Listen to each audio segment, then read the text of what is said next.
So my name is Nancy Buka. I'm the Dean at the Aga Khan University's Graduate School of Media and Communications. I'm also an Associate Professor of Journalism, Media and Communication. Never in a million years did I imagine that I would one day be in an academic institution because I come from a family of academics. My grandfather was a professor. My mother was a teacher, and we have many people in the academy within my family.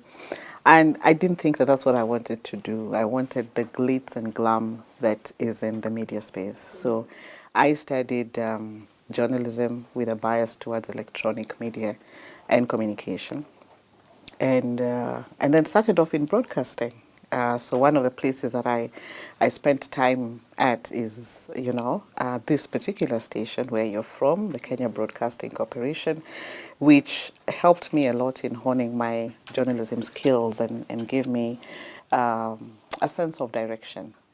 And I also spent some time at the Nation when they started their broadcasting division.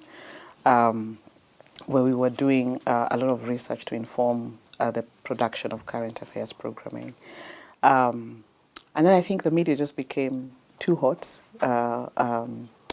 Or, looking at the inspiration that I drew from my family, I thought, why not, pursue other things. I got a scholarship to go into a master's program, and that sort of propelled me to get into the academy. So as I was taking my master's program, I also had an opportunity to teach, of course, under the tutelage of seasoned academics, and that sort of made me divert from the media into the academy. My main motivation for that, of course, was to make my mother happy because she felt teaching was a noble profession. Um, but then I also had a genuine passion in knowledge transfer. Working with young people and helping them learn and study was quite exciting. I know at AKU currently at GSMC we work a lot more with graduate students who are people who are working in the industry. But just that passion to be able to transfer knowledge, kept me going. And I think just being in an environment of continuous learning, I love taking risks, and I think what the academy does is that every new day is different. It's not prescriptive. It's different, and you're always learning. When you think you know something, you just discover that you know very, very little. So being in that space where I'm continuously learning and I'm being challenged by my students and my peers and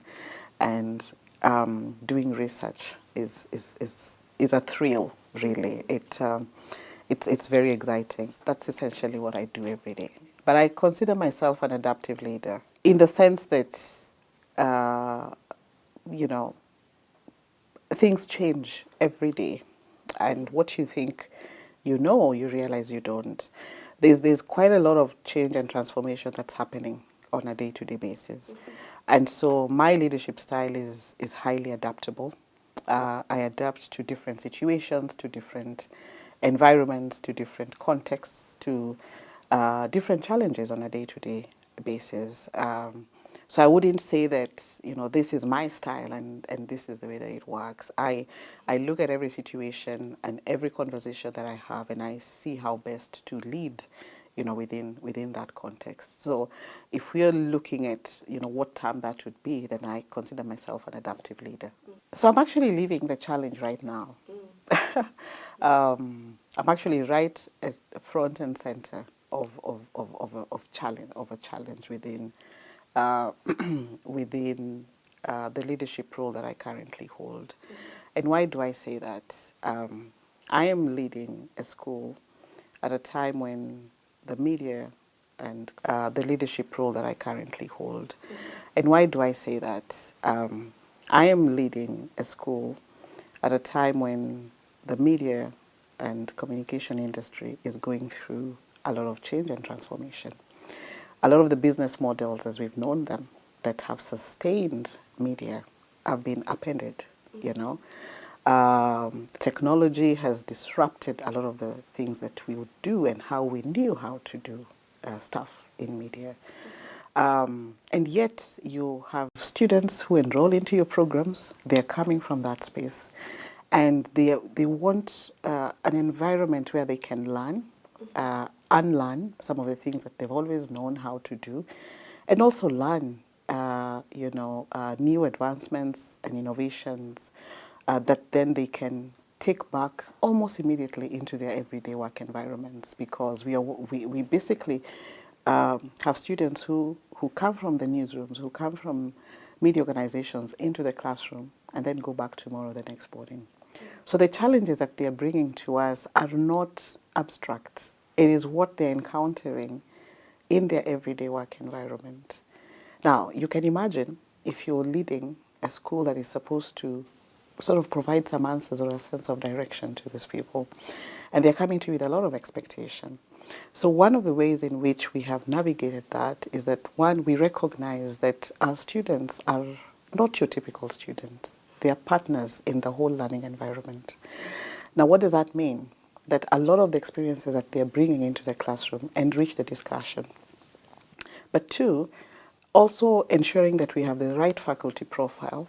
And I must say that as at TKU or at GSMC, one of our strengths is the quality of faculty that we have, whether it's local or international faculty. So ensuring that we have the right pool of teachers, recruiting, the right faculty who are then able to help in answering some of those questions or unraveling those challenges that the students are presenting. The other thing is that, the allowing for professionals to be part of that discourse that's happening in the classroom. So we have professors of practice who help in showing, the practice side of a lot of the issues that our students are bringing into the classroom. And the other thing is encouraging the students to stay the course and to see the value of the work that they're doing. Practicing journalism at a time of great disruption, at a time when misinformation is a headache for everybody, and also just allowing them to, or showing them why what they do is important and why it's valuable. So it's a challenge, but it's one that is not insurmountable. It's one that we've been able to navigate, and it's one that we are also learning even as we lead in that space. Mentorship is great. You are privileged to be working with some of the people who mentored me as a young girl right out of university. Mary Daraja is one of them. And mentorship is extremely important because oftentimes for women, in a lot of the spaces that we are working in, you find that they are more male than women. Within the media space, research has shown that in a typical news setup, you're likely to find almost 70% male and 30% women.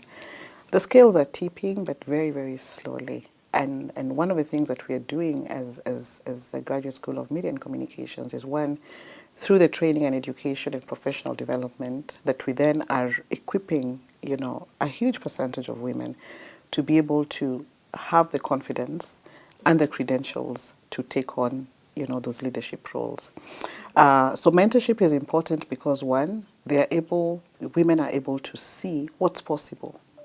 When they can see women leaders, then they can aspire to be in those positions because they can see that somebody has done it. But one of the things that I always say is that for those of us in these positions, there are lots of books that have been written around, shattering the glass ceiling for women. And I always say that, it might look easy at face value, but it isn't, So it's important that as part of that mentorship, that for those of us in these positions, that we're also vulnerable enough to let those younger women understand and appreciate the challenges that come with being in those positions. That whereas it might look doable at face value and it might look easy, it doesn't come without, without challenges. But also providing an opportunity for young women to be able to network. And that networking is critical because then you establish relationships and contacts, and you know then people who can say your name in a room and say, I think for this assignment you can trust Christine, or you can trust Regina, or you can trust, person X to be able to do it. If you're not in that space where you're being mentored and being coached, then you're not going to have the people who are going to say your name in the room where the decisions are actually being made. In my life, my own personal story is one that is where it is today because of a lot of women who have held me in, have held my hand, have supported me. I work with a team of brilliant women across all ages, and they support the work that I do. And so I see them more as partners, you know. When I got into the academy, my first boss was a woman. I had no idea what it means to stand before a class of 60 students and deliver a lecture. And I walked out of our class and I said, I'm not doing this again.